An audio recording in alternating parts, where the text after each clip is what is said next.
Dear citizens, మీరు ATM సెంటర్లో డబ్బు డ్రా చేయడానికి వెళ్తున్నారా? క్యాష్ డ్రా చేసే సమయంలో ఎవరైనా మీతో మాటలు కలిపితే ఫికర్నాయ్. అయితే సాయం చేయడానికి నేనున్నా కదా అని భరోసా ఇచ్చారా? జరభద్రం.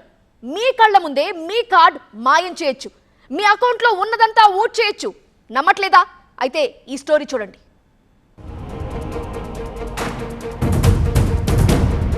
నంద్యాల జిల్లా నందికొట్కూరులో ఓ పెద్దాయన దృష్టి మరల్చి అకౌంట్లో ఉన్నదంతా ఊడ్చేశాడో చీటర్.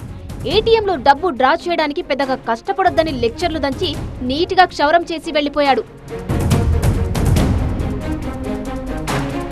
ఈయన పేరు శ్రీనివాస ఆచారి. ఆదివారం రోజు సౌడమ్మ ఆలయం ఎదురుగా ఉన్న ఎస్బీఐ ఏటీఎంకు వెళ్లాడు. డబ్బు డ్రా చేసే క్రమంలో పక్కనే ఓ వ్యక్తి ఉన్నాడు. ఏటీఎంలో కార్డు పెట్టి పిన్ కొడుతుండగా గమనించాడు. ఏటీఎంలో కార్డు పెట్టడం అలా కాదంటూ తన దగ్గరున్న ఫేక్ కార్డును అంటగట్టి క్షణాల్లో అక్కడి నుంచి జారుకున్నాడు. పక్కనే ఉన్న మరో ఏటీఎంలో కార్డు పెట్టగా రాంగ్ పిన్ అని వచ్చింది. అంతలోనే తన అకౌంట్ నుంచి డబ్బు డ్రా అయినట్టు మెసేజ్ రావడంతో శ్రీనివాస్ కంగు తిన్నాడు.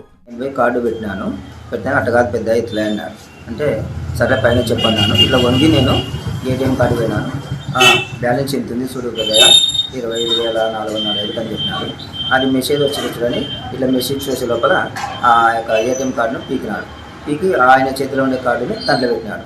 పెట్టి ఏమన్నా డ్రా చేస్తావా పెద్దయ్య అన్నాడు. అంటే ఒక వెయ్యి చేయాలని ఆయన అంటే సర్లే అని పెట్టినాడు. పెద్దగా ఇంకా రాదు అని మళ్ళీ ఆ కార్డు తీసుకొని వేరే మిషన్ కార్డు తీసుకుపోయినాడు. ఆడపోయి దాంట్లో పెట్టినాడు. పెట్టి వచ్చి నేను ఇప్పుడు డబ్బులు వచ్చి కదా నేను వెళ్ళిపోతున్నాను. మోసపోయానని గ్రహించిన శ్రీనివాస్ పోలీసుల్ని ఆశ్రయించేలోపే అకౌంట్లో ఉన్నదంతా కాజేశాడు చీటర్. ఆ సెక్యూరిటీని దాన్ని ఏం చేయాలన్నా చెయ్యి బాబు, బంద్ చేస్తారు కదా, అకౌంట్ బ్లాక్ చేస్తారు, అది చేస్తాను. అది చేస్తున్నాగానే ఆయన టక 25,000 రూపాయలు డ్రా చేసినాడు. 10,000 వచ్చినట్టు అప్పటికప్పుడు నా దానిలో మెసేజ్ ఉంది. మళ్ళా నేను చేసిన 10,000 రూపాయలు అంతనే అయిపోయినాయి. ఏటీఎంలో ఇలాంటి చీటర్లు ఉంటారు, జాగ్రత్త. మంచి వాళ్లలా నటిస్తూనే నిండా ముంచేస్తారు. మీకు ఏటీఎంలో డబ్బు తీయడం ఇబ్బందిగా ఉంటే సెక్యూరిటీ లేదా బ్యాంక్ సిబ్బంది సాయం తీసుకోండి. అంతేగాని గుర్తు తెలియని వాళ్లను నమ్మితే నిండా మునగడం ఖాయం.